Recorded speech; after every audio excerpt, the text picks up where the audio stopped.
अमत्या के विद्रोह की कहानी अब यहाँ पर हम करेंगे। प्रभु आपको आशीष करे। गॉड्स मॉर्निंग, ये प्रभु की सुबह है।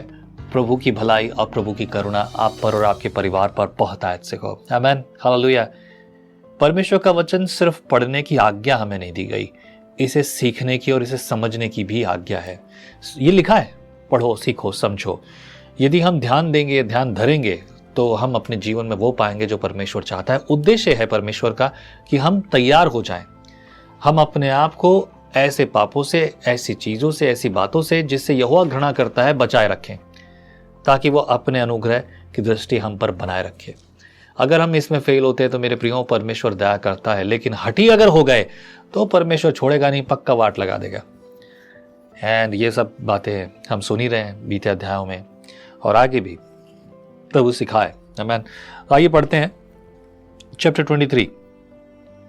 7वें वर्ष में यहोयादा के ने हियाव बांधकर यारोहाम के पुत्र अजया, यहोहानान के पुत्र इश्माएल, ओबेद के पुत्र अजया, अदाया के पुत्र समोया और जिक्री के पुत्र एलिशापात, इन सब शतपतियों से वाचा बांधी।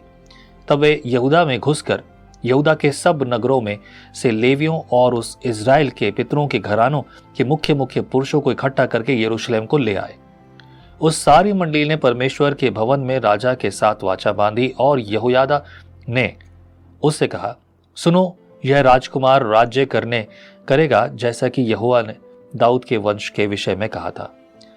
तुम एक काम करो, अर्थात तुम याजकों और लेवियों को 1/3 लोग जो विश्राम दिन को आने वाले हों वे द्वारपाली करें, और 1/3 लोग राजभवन में रहें, और 1/3 लोग नेव के फाटक के पास रहें, और सब लोग यहोवा के भवन के आंगनों में रहें।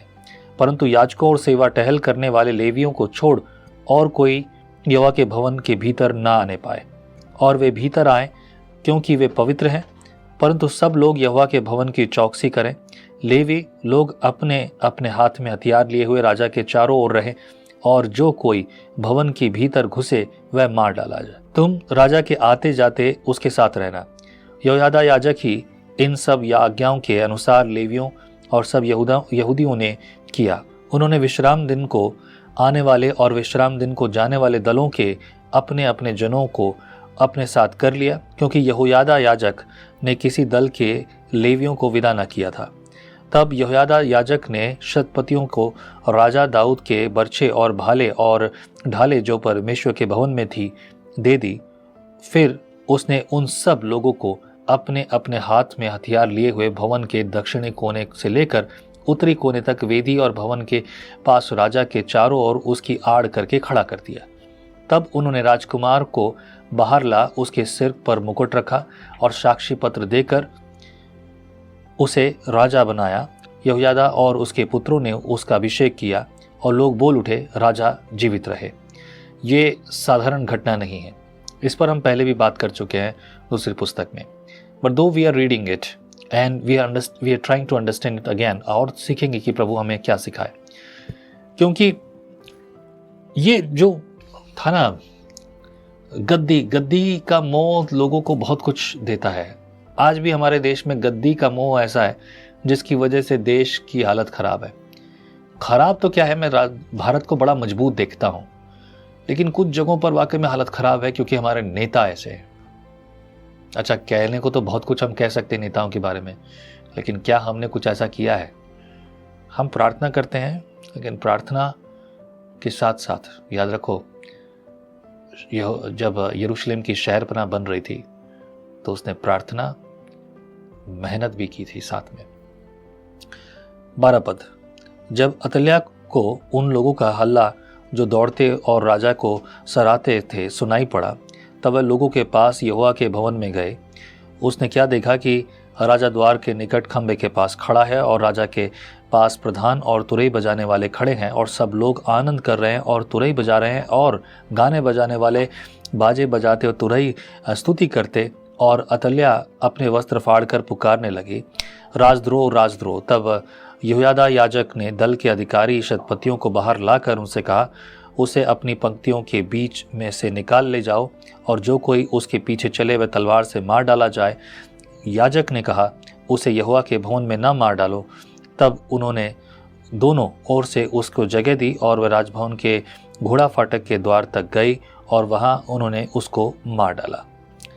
ये तो होना ही था, क्योंकि जो कुछ किया था उसका तो प्रतिफल मिलना ही था। ये सारी बातें तो लीगल है, चलता है। यहोयादा के सुधार। तब यहोयादा ने अपने और सारी प्रजा के राजा के बीच यहोवा की प्रजा होने की वाचा बंधाई। तब सब लोगों ने बाल के भवन को जाकर ढा दिया और उसकी वेदियों और मूर्तियों को टुकड़े टुकड़े किया और मतान नामक बाल के याजकों को वेदियों के सामने ही घात किया। तब यहोयादा ने यहोवा के भवन की सेवा के लिए उन लेवी याजकों को ठहरा दिया, जिन्हें दाऊद ने यहोवा के भवन पर दल दल करके इसलिए ठहराया था कि जैसा मूसा की व्यवस्था में लिखा है वैसा ही वे यहोवा की लिए होम बलि चढ़ाया करें और दाऊद की चलाई हुई विधि के अनुसार आनंद करें और गाएं। उसने यहोवा के भवन के फाटकों पर द्वारपालों को इसलिए खड़ा किया कि जो किसी रीति से अशुद्ध हो वह भीतर जाने न पाए।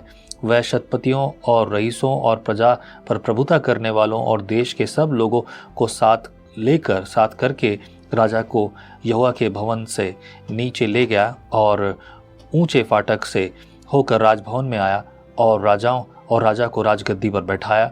तब सब लोग आनंदित हुए और नगर में शांति हुई। अतल्या तो तलवार से मार डाली गई थी। यहाँ पर अतल्या का जो है अंत हो गया, क्योंकि अतल्या ने जो किया था स्पष्ट है। प्रभु यहोवा छोड़ेगा नहीं, क्योंकि उसकी महिमा कोई और नहीं ले सकता। आप अपनी महिमा परमेश्वर के सामने ले आइए। अगर आप कुछ बनना चाहते हैं, अगर आप कुछ देखना चाहते हैं, प्रभु ने अपनी मंशा बहुत बार पहले से ही साफ कर दी। अक्सर लोग कहते हैं कि परमेश्वर क्या चाहता है, उसकी स्तुति वो किसी और को नहीं देना चाहता। पहली बात, आपके जीवन में वो चाहता है कि पहला स्थान उसी का हो। तीसरी बात, हम हर बात में, हर वक्त पे, हर तरह से केवल उसी पर भरोसा रखें। तो अपनी समझ का सहारा ना लेना, वरन संपूर्ण मन से यहोवा पे भरोसा रखना, तब वो तेरे लिए सीधा मार्ग निकालेगा। अब परिस्थितियां चाहे जो भी हो, अलग अलग जगह पर अलग अलग तरीके से आप इन बातों को सुनेंगे और पाएंगे भी। लेकिन यहाँ पर जो भी मैंने अभी पढ़ा, ये स्पष्ट रीति से स्पष्ट है कि परमेश्वर यहोवा के आपसे क्या चाहता है। कई बार लोग ये सवाल पूछते हैं और मैं कहता हूँ सवाल आपके हों तो हो, जवाब पवित्र शास्त्र बाइबल के अलावा और कोई नहीं दे सकता। आइए दुआ करते हैं। प्रभु बुद्धि दे, ज्ञान दे, हर बात में तुझे और तेरे नाम को पहला स्थान हम दें। अपने जीवन में, अपने काम में, सब बातों में तेरी मर्जी को पूरा करें। वो करे परमेश्वर तू चाहता है।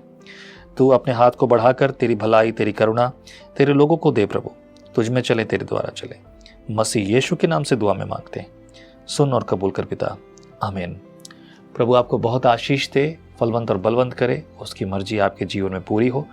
प्रभु की महिमा सदैव होती रहे। आमीन। फिर मुलाकात होगी, उसकी स्तुति साथ होगी। आमीन। जय मसीह की। परमेश्वर का वचन जीवन देने वाली रोटी है। आओ हम इस जीवन देने वाली रोटी का और मजा लें विजनरी टीवी पर। हम हमेशा सोचते हैं कि शायद मैं भी बाइबल कॉलेज जाकर बाइबल को अच्छे से सीखता, और अब आपके लिए है visionary TV, deep Hindi Bible study के लिए।